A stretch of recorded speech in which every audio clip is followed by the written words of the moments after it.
Season का सिलसिला जारी है और हमारे साथ फोकस में है अदानी टोटल गैस के नंबर्स।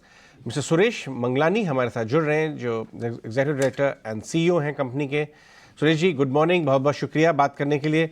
मैं देख रहा हूँ 25% EBITDA growth, 20% profit growth, volume growth भी करीब 11%। बताएं कि इस क्वार्टर में क्या हाइलाइट्स थे कि इस तरह के नंबर्स आए, और इस रन रेट के बाद रेस्ट ऑफ द ईयर के लिए क्या विजिबिलिटी बन के आ रही है? धन्यवाद। आपने हम अडानी टोटल गैस को अपने चैनल पे बुलाया है। जैसे कि आपने कहा कि इस क्वार्टर 2 का जो जुलाई से सितंबर तक का रिजल्ट है, प्लस फर्स्ट हाफ जो अप्रैल से सितंबर तक का भी रिजल्ट है, दोनों तरीके से फिजिकल एंड फाइनेंशियली काफी हेल्दी रहा है। हमने हाईएस्ट एवर एबिटा भी दिया है और काफी होम पीएनजी नए अराउंड 51,000 नए घरों को हमने गैस दिया है। 23 नए सीएनजी स्टेशन लगा के हमारे total number of CNG station अभी 483 हो गए हैं। हम करीबन लगभग 8 लाख पीएनजी कंज्यूमर्स तक आगे बढ़ रहे हैं। इस क्वार्टर में हमने अगेन काफी healthy numbers on industrial and commercial consumer भी ऐड किए और अब लगभग हम 8,000 बिजनेसेस को भी पाइप नेचुरल गैस सप्लाई करते हैं।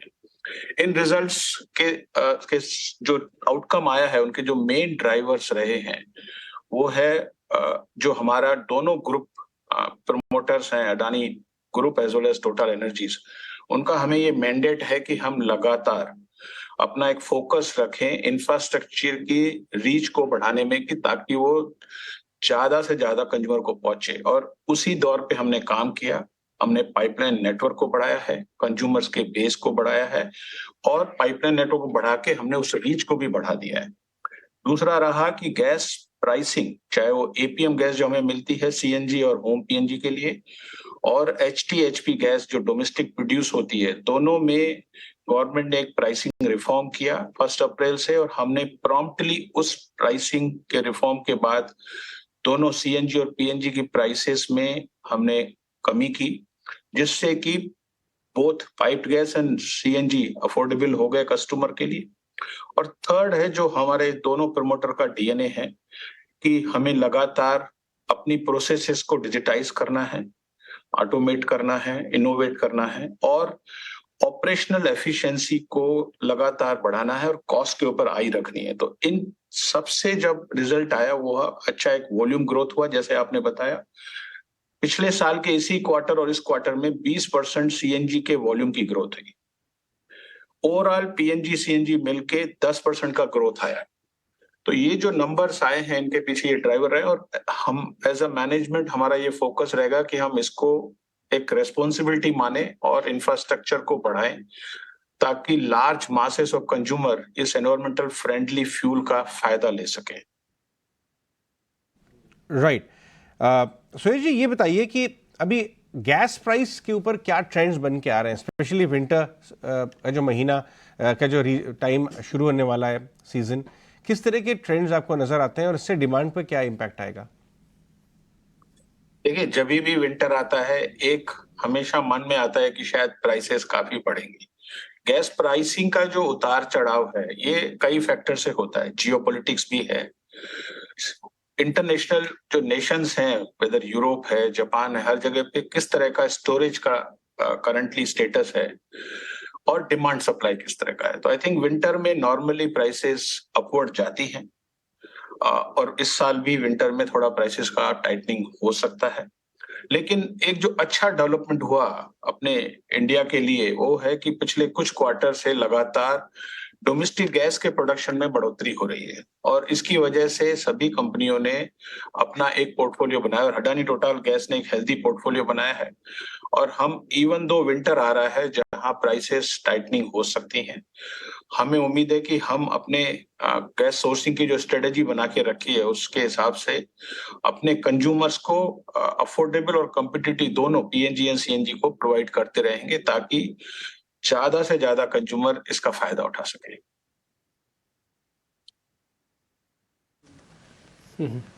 सुरेश जी, अब क्योंकि आपने प्राइसिंग ट्रेंड के बारे में बता दिया, तो मैं ज़रा आपसे कैपेक्स और इंफ्रास्ट्रक्चर के बारे में थोड़ा आइडिया लेना चाहता हूँ कि आपके आगे योजना क्या है इस चीज़ को लेकर, कैपेक्स को लेकर स्पेशली।